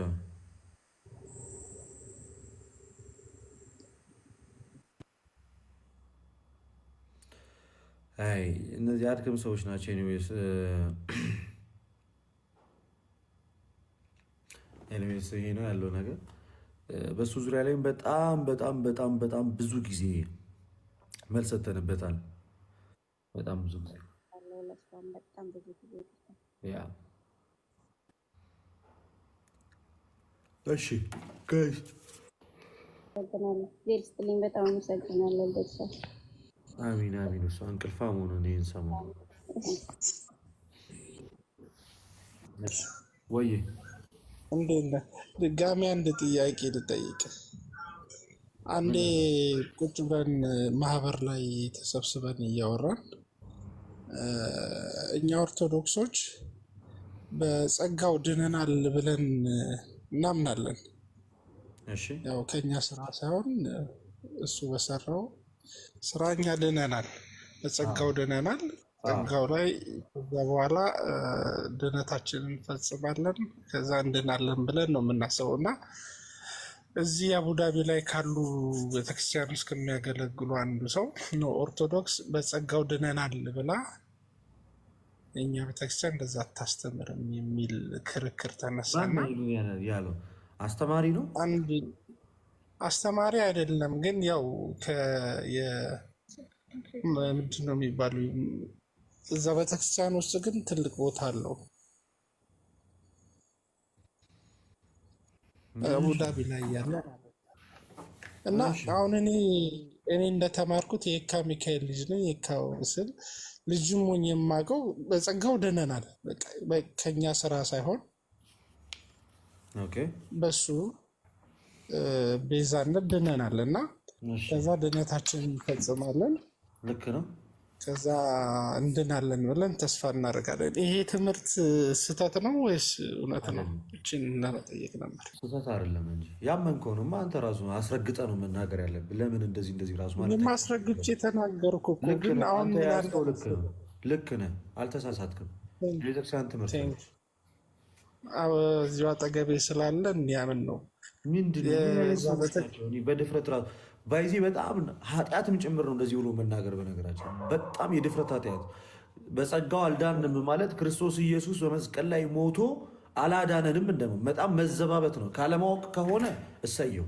ካለማወቅ ከሆነ ይህ ንግግር አንድ ሰው ይማራል፣ ይነገራል። መጽሐፍ ቅዱስ ላይ በርካታ ጥቅሶች ያሉት ከሞት ወደ ሕይወት፣ ከጨለማ ወደ ብርሃን፣ ከአዳም አይነት ወደ ክርስቶስ አይነት የመጣ ነው እና በእኔ ስራ ነው እና በአንተ ስራ ነው፣ በአንተ ጾም ጸሎት ነው። እግዚአብሔር አንድያ ልጁን ስለሰጠ ነው እንጂ። ኤፌሶን ምዕራፍ 2 ቁጥር 8 ላይ ጸጋው በእምነት አድኗቸዋል፣ ይህም የእግዚአብሔር ስጦታ ነው፣ ማንም እንዳይመካ ከስራ አይደለም ብሎ ጳውሎስ አስረግጦ የተናገረውን ልትቀይረው ነው ታዲያ ጳውሎስን ጥቅስ እና ሐዋርያው ተሳስቷል? ቃል በቃል እኮ ነው ያለው። ጸጋው በእምነት አድኗቸዋል፣ ይህም የእግዚአብሔር ስጦታ ነው እንጂ ከእኛ ስራ አይደለም፣ ማንም እንዳይመካ አስረግጦ ነው የተናገረው ጳውሎስ። በቃ አስረግጦ ከመሬት ተነስተ የኔ ስራ አለበት ብለህ የመስቀሉ ስራ ላይ መናገር በፍጹም አይቻልም። አሁን ምን እንዳሰቡ ታውቃለህ? አሁን ብዙ ጊዜ መናፍቃን እነሱ ናቸው አይደል? በጸጋው ድነናል ከዚህ በኋላ ስራ አያስፈልገንም ምናምን እያሉ እነሱ ናቸው ኦልሬዲ ያው መናፍቅ ስለሆኑ ነው በጸጋው ድነናል ግን ድነታችንን ራሳችን መፈጸም አለብን ትላለህ። እንደውም በጣም ከመዘባበታቸው የተነሳ እንደ ቅጽያ ስም ሰጥተውኛል፣ በጸጋው የሚል ስም ሁላ ማለት ነው። ይህን ቃል ስለተጠቀምኩ እኔን ሁሉ ለማግለል ማለት ነው። ላይክ እነሱ ያገሉኝም እኔ ግን በእምነቴ ስለማቅ፣ የተማርኩትን ስለማቅ፣ ያደግኩበትን ነገር ስለማቅ፣ ጥሩ አባቶችን ስለምከተል እግዚአብሔር ወይም ኢየሱስ ክርስቶስ ራሱ የሆናትን ቤተክርስቲያን ስለማምን በዚህ ጸንቼ ቆሜያለሁ። ግን ላይክ ጥርጣሬ የለኝም። አንድ ላይክ 0.ምናምን% እንኳን ጥርጣሬ የለኝም። እና ይህን ነገር ሪካርድ እያረኩ ስለሆነ ፕሊዝ ችን ነገር ድገምልኝና የሚቀጥለው ማህበራችን ላይ ኖ ይሄ ነገር እውነት ነው ማለት እፈልጋለሁ እና ይቅርታ ተመልሼ እንትን ስላልኩ ወንድሜ። ችግር የለውም። የቤተክርስቲያናችን ትምህርት በመዳን ዙሪያ ላይ መድሎተ ጽድቅን ለምን አያነቡትም? በአጭሩ እነዚህ ሰዎች እጁ ላይ አለ እኮ መድሎተ ጽድቅን ክፈቱትና ስለ መዳን ይዘውታል እኮ እና ታዲያ አያነቡም? እዛ ላይ ምን እንደሚል መድሎተ ጽድቅ ኦርቶዶክሳዊ የመዳን ትምህርት የሚለው ላይ ምን ብሎ ነው የተናገረው? እሱን እኮ ማንበብ በቂ እኮ ነው። ሰው ሰነፍ ካልሆነ በስተቀር እኮ መድሎተ ጽድቅ ኦርቶዶክሳዊ የመዳን ትምህርት ላይ እኮ ከገጽ 30 ጀምሮ ይመስለኛል አንብበ መረዳት ይቻላል። ለማንኛውም ማለት ነው ለማንኛውም ኦርቶዶክሳዊ የመዳን ትምህርት በሶስት መንገዶች የተከፈለ ነው። ድኛለሁ፣ እየዳንኩኝ ነው፣ እንዲሁም እድናለሁ። አባ ገብረ ኪዳንም ሲያስተምር አልሰማችሁ? ዲያቆን ያረጋል አበጋዝ በመዳን ዙሪያ ላይ እኔ በጣም ሰው ምን ያህል ከቤተክርስቲያን ትምህርት ቢርቅ ነው። ዲያቆን ያረጋል አበጋዝ መድሎተ ጽድቅ ፕላስ ዩቲዩብ ላይ ኦርቶዶክሳዊ የነገረ ድነት ትምህርት በሚለው ላይ እስኪ ገብታችሁ ስሙት እስኪ እንዴት እንዳብራሩ እነዚህን ዋና ዋና ክፍሎች። አንተ ምን አከራከረ? እነሱን ሼር አድርግላችሁ። መምህሩን አልቀበልም ካሉ፣ መጽሐፍትን አልቀበልም ካሉ እኚህ ሰዎች ፈሪሳዊ ናቸው። ኦርቶዶክሳዊ አይደለም ሲጀመር። እንደዚህ ብሎ የሚያምን ኦርቶዶክስ ራሱ ኦርቶዶክሳዊ አይደለም። ምንድነው መነሻው? ድኛለው፣ እየዳንኩኝ ነው፣ እድናለሁ በሚል በሶስት መንገዶች ከፋፍለን እናስቀምጠዋለን። ድነት ግን አንድ ነው። በጊዜ ሂደት ውስጥ ነው የምናስቀምጠው። መዳን አንድ ነው። ግን በመጀመሪያ ድኛለው። ከምንድን ዳን ነው ስንል በአዳም ምክንያት ከመጣብን ሞትና ውድቀት፣ ድቀተ ባህሪ፣ መጥፋት፣ የልጅነት ማጣት፣ መራቆት፣ የባህሪ ጉስቁልና በጌታችን በኢየሱስ ክርስቶስ በተሰራው በመስቀሉ ስራ ከሞት ወደ ህይወት መተናል። አምነን በመጠመቅ ቲቶ 3:5 ላይ ለአዲስ ልደት በሚሆን መታጠብ በመንፈስ ቅዱስ መታደስ አዳነን እንጂ ከእኛ ስራ አይደለም። ቲቶ 3:5 ለአዲስ ልደት በሚሆን መታጠብ በመንፈስ ቅዱስ መታደስ አዳነን እንጂ ከእኛ ስራ አይደለም ማለት። ስለዚህ አዲስ ልደትን ያገኘ ነው ከአዳም ውድቀት የተነሳ ነው። ከሞት ወደ ህይወት አመልጠን ልጅነትን ያገኘ ነው በጌታችን በኢየሱስ ክርስቶስ የመስቀሉ ስራ አምነን በምንጠመቅ ሰዓት ላይ ነው። አንድ ሌላኛው ጸጋው በእምነት አድኗቸዋል፣ ማንም እንዳይመካ፣ ይህም የእግዚአብሔር ስጦታ ነው፣ ማንም እንዳይመካ ከስራ አይደለም አለ ቅዱስ ጳውሎስ በኤፌሶን መልእክቱ ምዕራፍ 2 ቁጥር 8 ላይ። ጸጋ የተባለው ስጦታ ነው። በእምነት ነው ያዳነን እግዚአብሔር በልጁ በኢየሱስ ክርስቶስ በኩል የሰራው የመስቀሉን ስራ አምነን በምንጠመቅና ቅዱስ ሥጋውና ክቡር ደሙን ተቀብለን በቅባ ሜሮን በምንታተም ሰዓት ላይ ልጅነትን ያለ ስራ እናገኛለን። ስለዚህ የዚህን ሰዓት ላይ ምን ብለን እናገራለን ማለት ነው? ድኛለሁ እንላለን። እየዳንን ነው ማለት ደግሞ አንድ ሰው ከዳነ በኋላ እግዚአብሔርን በመምሰል ህይወት ማደግ አለበት፣ መልካም ስራ መስራት አለበት። ክርስትና ህይወት ነው፣ የሚኖር ህይወት ነው። ጾም፣ ጸሎት፣ ከሴጣን ጋር የሚደረግ ተጋድሎ፣ ስጋን ማሸነፍ፣ በኃጢአት አለመውደቅ፣ እኚህ ክርስቲያናዊ ህይወት ደግሞ ይጠበቅበታል፣ ግዴታ ነው። ልክ ኤፌሶን ምዕራፍ 2 ቁጥር 10 ላይ እኛ ፍጥረት ሆነንና እግዚአብሔር አስቀድሞ ያዘጋጀው መልካሙን ስራ ለማድረግ በክርስቶስ ኢየሱስ ተፈጠርን። ፊልጵስዩስ 2:12 ላይ በፍርሃትና በመንቀጥቀጥ ሆናችሁ የየራሳችሁን መዳን ፈጽሙ፣ እስከ መጨረሻው የጸና እሱ ይድናል። ሰው እምነት አለኝ ቢል ስራ ከሌለው ግን እምነቱ ብቻውን ሊያድነው ይችላል እንጂ ከስራ የተለየ እምነት የሞተ ነው እንዲል ሐዋርያው ያዕቆብ። መልካም ስራ ደግሞ ግዴታ ነው። እንድናለን ስንል ደግሞ ጌታ ኢየሱስ ክርስቶስ ዳግመኛ ይመጣል፣ እርሱ ለእያንዳንዱ እንደ ስራው መጠን ያስረክበዋል። ስለዚህ በእንደዚህ አይነት ጊዜ ውስጥ የተከፈለ ነው እንጂ በጸጋው አልዳንም ማለት እና በምንድን ነው የዳንከው? የእግዚአብሔር ልጅ የሆንኩ በምንድን ነው? ወደ ቤተክርስቲያን ህብረት የተጨመርከው ምንድን ነው? ክርስትና ስትነሳ እናትና አባት ለአንተ የከፈሉልህ የሰሩልህ ስራ አለ የለም? በጸጋ ነው ቤተክርስቲያን ልጅነትን የሰጠችን። ቤተክርስቲያን ውስጥ ያለን እንግዲህ የቤተክርስቲያንን ትምህርት የማናቅ ሰው በጣም እናሳዝነው። አንድ ሰው ከእስልምና ወደ ቤተክርስቲያን ቢመጣ የሚሰራው ስራ አለ፣ የሚከፍለው ክፍያ አለ። ምን ያደርጋል? ንስሐ ይገባል፣ ከንስሐ አባቱ ጋር ይነጋገራል፣ ከዛ ይጠመቃል በጸጋ። ቅባ ሜሮን ስትቀባ ታስከፍላለች። ስታቆርብ የምትጠይቀው ነገር አለ፣ ስታጠብቅ የምትጠይቀው ነገር የለም። እና በልጅ በጸጋ ነው የምትሰጠው ልጅነትን። ይሄ ነው ትምህርቱ። ከዛ የእግዚአብሔር ልጅ ከሆነ በኋላ በጸጋው ከዳነ በኋላ እግዚአብሔርን በመምሰል ህይወት ግን ማደግ ይኖርበታል ነው። ኦኬ በጣም በጣም አመሰግናለሁ ልደትዬ። እናንተን ካገኘው ኦልሞስት 2 ዓመት ይሆነኛል መከታተል ከጀመርኩት። በጣም ብዙ ትምህርቶችን አግኝቻለሁ፣ ህይወቴን ቀይሬበታለሁ። የእኔ ችግሩ ምንድነው? አሁን እናንተ የጠቀስካቸው ጥቅሶችን ትምህርቱን አውቀዋለሁ፣ ግን መጥቀስ አልችልም። ላይ እዚህ ቦታ ላይ እዚህ ቦታ ላይ እዚህ ቦታ ላይ ብዬ መጥቀስ አልችልም። በኮንፊደንስ ግን ቤተክርስቲያኔ ያስተማረችኝን አስተምሮት መናገር እችላለሁ፣ አላፍርበትም። በጣም በደስታ ማለት ነው። ማንም ምንም ቢለኝ አቋሜ ነው፣ የቤተክርስቲያኑ አቋም የኔ አቋም ነው እና በጣም ነው ከእናንተ ብዙ እየተማርኩ ነው። ከኢዮብም አኬም ከአንተም በጣም በጣም እየተማርኩ ነው። ቴንኪው። ይህን አባቶች ፊት ነው ወስጄ የማሳያቸውና በጸጋው በሚል ራሱ ቅጽያ ስም ተሰጥቶኝ ሲያፌዙብኝ ነበርና ክችን ቃል መጠቀሜን እንደ ሌላ ነገር አድርገው ስላዩት ማለት ነው። እና ሜይ ቢ 5-6 ሰው እንደዛ ሲልህ ምን ይሰማ እንዴ ትላለህ። ግን አምሹር ላይክ በጸጋው ድነናል። በእኛ ስራ ሳይሆን እሱ ያፈሰሰው ደም ነው ይህን ሁሉ ያገኘ ነው። ቴንኪው ልደት፣ አመሰግናለሁ። ኦኬ እሺ እሺ፣ ችግር የለውም። ዩዘር 476 ዩዘር 476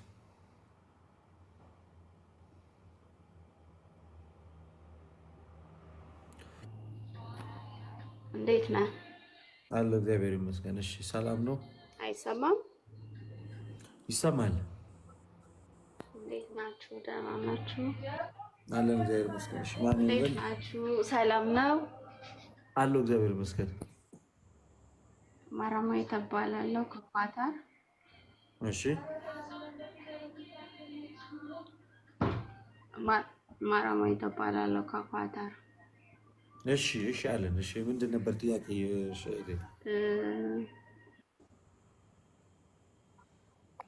አይ ጥያቄ ሳይሆን መዝሙር ልጋብዛችሁ ነበረ እና ፕሊስ አድምጡ።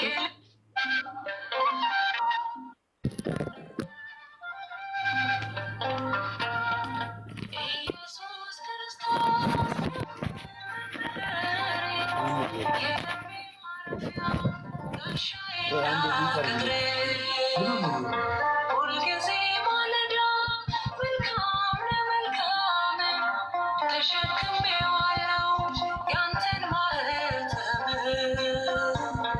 ተሸክሜዋለሁ ያንተን ማህተም ከኋላዬ የሆንህ ፍቅር ብቻ ነው ንጹህ ልብ ከኋላዬ የሆንህ ፍቅር ብቻ ነው ንጹህ ልብ የጠበቀኝ የጠበቀኝ ጌታዬ ያሳደገኝ ያሳደገኝ አምላኬ ክብርልኝ ከኋላዬ የሆንህ ፍቅር ብቻ ነው ንጹህ ልብ ከኋላዬ የሆንህ ፍቅር ብቻ ነው ንጹህ ልብ የጠበቀኝ የጠበቀኝ ጌታዬ ክብርልኝ ያሳደገኝ ያሳደገኝ አምላኬ